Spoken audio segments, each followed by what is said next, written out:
Czech Republic. This question is for Mark and Angela. What role or why is Maggie's character, which has not much to do with the story, as opposed to, is it just to make the story a little less traumatic or tragic? I don't know, where did I Maggie didn't come hear from? the question, sorry. Can you repeat it, please? Yes. Oh, right. Just go on talking. It's No, Dan, can you hear it? Okay. No. The question was about the character of Maggie. That in the story, Maggie seems to be like a second parallel story going along with the story, which doesn't have anything to do with the main story. I think when I first started writing it, I imagined a triangle. So there's Alan stuck in the middle of two very strong women, and Linda and Maggie are both two very strong women. And it was she's part of the story, I think. I don't think she's kind of she's got her own issues. So I think it all adds to Alan's journey, really. Are there any more questions?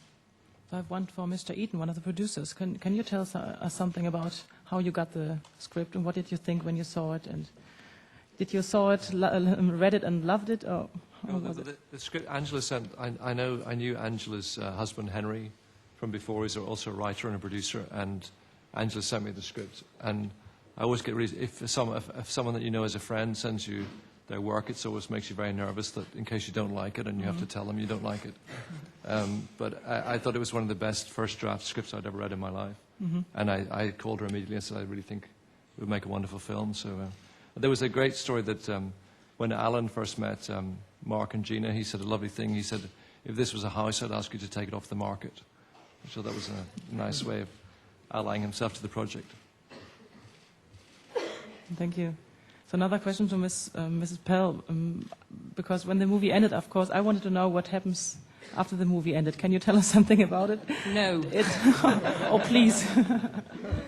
I didn't want it to be tied up nicely, so, whatever. I don't know what will happen to them afterwards. You don't know if he comes back or not. Yeah, that's what I wanted to know. Do you have any more questions? There's another one over on the right. Hi, it's me again. This is a question for Mr. Rickman.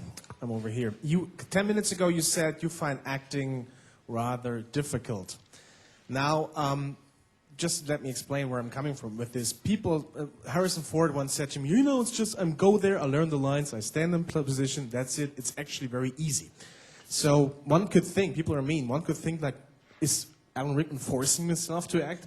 What do you mean by saying that's difficult? Do you consider it a worthy and interesting challenge, and do you want it to be that way, or could you, say something to that? No, but if anybody in the room can help me, I'd be grateful. I have to say, I have to commend Alan. I think one of the things we talked about was that he was going to have to work with the character of Linda, someone who never looks at him or never looks in his eyes. And I have to thank him publicly and privately for being so generous to me, because he really allowed me to get out there as Linda, and I can't think of any other actor who would be so generous to let me do this accurately and never say anything like, I need a little of, he just totally respected what I was trying to do and was always there for me, and we tried very much to always be there for each other, and it was very difficult sometimes because the scenes are complex and they go all over the place, and it was really an amazing ensemble experience for us to have that trust. I mean, I felt like we were trapeze artists, and every time I was in the air, he caught me, and I'm so grateful.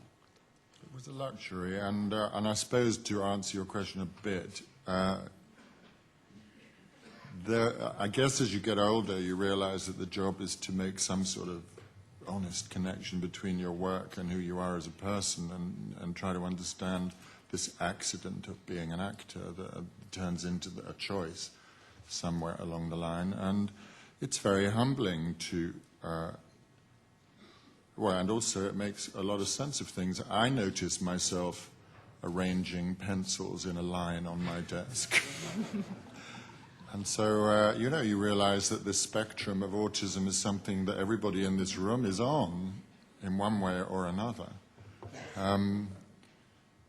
So, you could apply that to all sorts of areas of human activity. So it was very humbling in that sense. So you really knew that you had to make a gift of yourself to the film, not just your technical skills. I'm not sure what, maybe Emily would, from a different perspective, would like to add something to that, because she's coming from the other end of the age spectrum.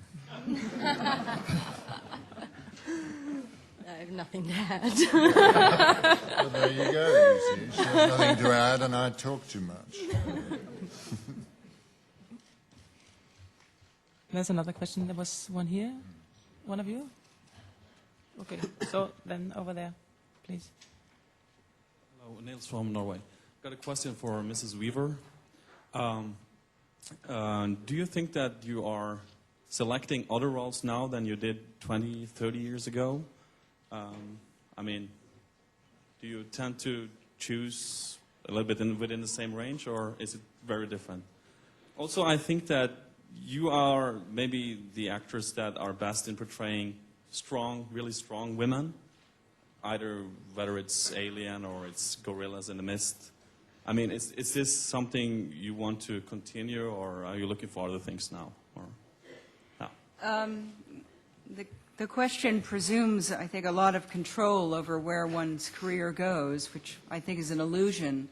I think you're offered certain kinds of things in when you're younger, and I actually always felt happy not to get too many girlfriend roles, but I also always wanted to do more love stories, So I think you deal with the hand you're dealt.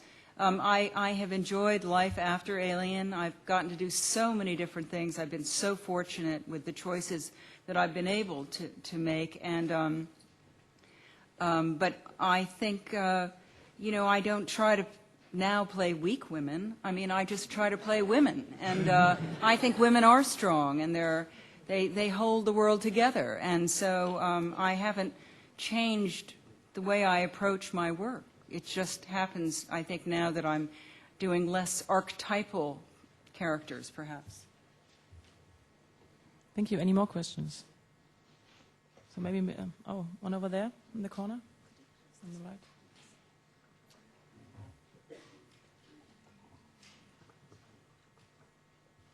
Hello, my name is Christina from German Radio. A question to Mr. Rickman and Ms. Weaver. Have you already made some sightseeing in Berlin? Is there something you want to see? I just got here. I would love to do some sightseeing in Berlin. I hope we're given, we just got here this morning, I hope we're given time. Yeah, Berlin's changing so fast that there were things that weren't open last time I was here that I can't wait to get out there and see. I just hope we don't spend too long in this sort of situation. Then we can go and be tourists. Right.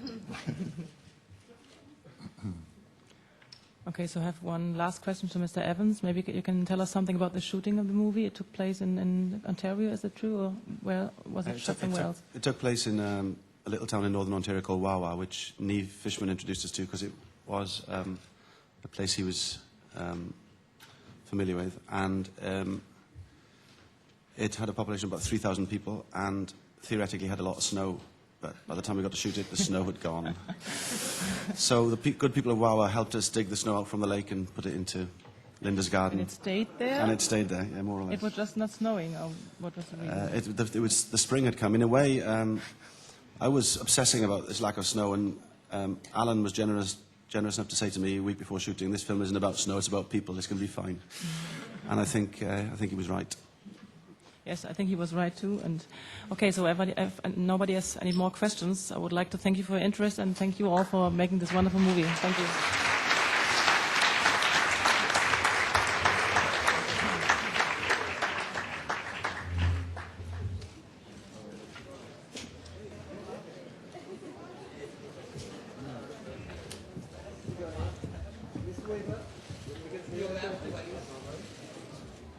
One more, Steve.